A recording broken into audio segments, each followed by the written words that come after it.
Sebuah strategi perang dua kekuatan yang berseberangan di Asia Barat di Timur Tengah sedang mencari celah untuk bekerja sama. Kita fokuskan ke pertemuan pemimpin Iran, Raisi dengan MBS Muhammad bin Salman di Saudi Arabia. Ini akan menggeser peta politik dunia, di mana keduanya memang memiliki rencana jangka panjang sebagai global player. Karena Iran sudah memiliki nuklir power dan Arab Saudi dibantu Tiongkok sedang menyiapkan kekuatan nuklir power juga. Pengayaan uranium serta pembangkit listrik tenaga nuklir dikembangkan di Saudi untuk 3 kota baru yang sedang dibangunnya. Tentunya setelah memiliki power plant bertenaga nuklir, maka hulu ledak roket Saudi tidak lama kemudian pasti akan memiliki kekuatan ledak dan menjadikan Saudi negara superpower di kawasan Timur Tengah. Rupanya demi memerangi Israel, kerjasama antara Iran dan Saudi sedang dikembangkan. Ibrahim Raisi akan mengunjungi Riyadh, yang mana hal ini adalah kunjungan pertama bagi Raisi ke Saudi Arabia. Juga kunjungan Presiden Iran pertama dalam 10 tahun terakhir.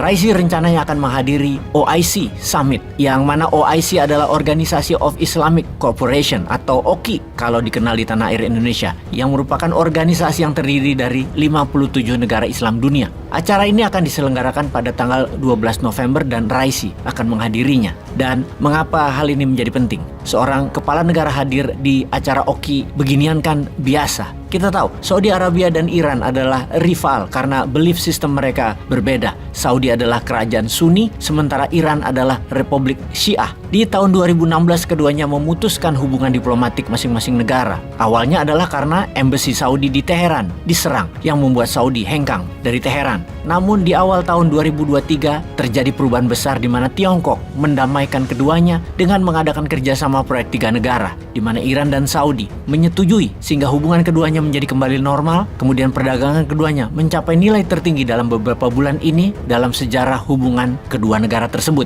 Pertemuan keduanya melanjutkan diskusi panjang lewat telepon yang mereka lakukan di tanggal 12 Oktober kemarin, mendiskusikan perang di Palestina. Diskusi via telepon ini adalah yang pertama bagi keduanya dan yang pertama bagi kedua pemimpin Iran Saudi. Keduanya setuju bahwa serangan Israel ke Palestina harus diakhiri. Juga pernyataan kedua negara tersebut bahwa kehadiran Amerika di Israel adalah bahaya bagi perdamaian di Timur Tengah, dan ini adalah pernyataan dua pemimpin besar kawasan. Ada 2 hal dalam 1 bulan ini yang terjadi setelah pembicaraan melalui telepon tersebut. Saudi setuju membekukan hubungan dengan Israel dan Iran akan ikut kebijakan ekonominya Saudi. Iran yang kena embargo Amerika, ekonominya menjadi pincang. Dengan adanya Saudi sebagai off-taker dari Iran, maka minyak dunia di bawah kendali Saudi, dan Saudilah yang menentukan harga minyak dunia ke depannya. Itu yang Saudi inginkan, menjadi global player dengan kendali atau mendominasikan minyak bumi. Dan apa yang Saudi dapatkan dari Iran? Saudi sangat memerlukan keamanan, security di kawasan wilayahnya.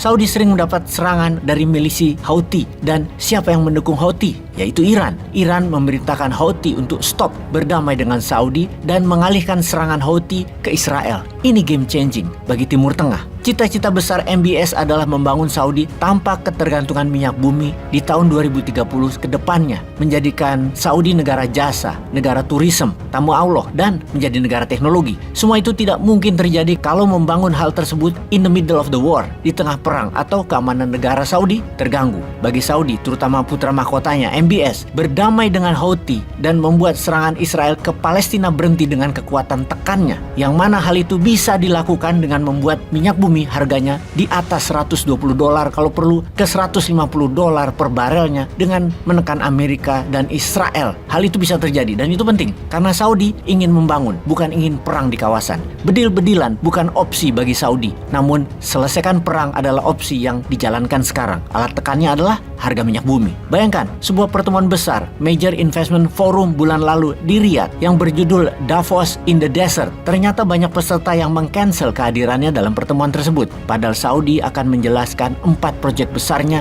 dan potensi menguntungkan membangun Saudi, yang membuat aura Saudi kemudian menjadi kelabu karena ketidakhadiran mereka. Untuk itu MBS perlu meyakinkan Iran dan bekerja sama dengan Iran untuk menstabilkan kawasan secara ekonomi, secara minyak bumi, menekan Israel dan Amerika bersama-sama, lalu kendalikan Houthi. Artinya ini semua adalah menantang Amerika sebagai penjaga keamanan Timur Tengah yang dianggap gagal dan take advantage, mengambil keuntungan terlalu besar di kawasan, di mana sekarang Saudi akan melawan dengan gabung kekuatan bersama Iran yang diembargo Amerika. Agaknya dunia sedang menunjukkan kekuatan masing-masing melawan Amerika dan Israel. Tentunya sekali lagi kita pertanyakan posisi Indonesia selama ini kemana saja kok kayaknya masih ribet sama hutang. Dan apa rencana besar ke depannya.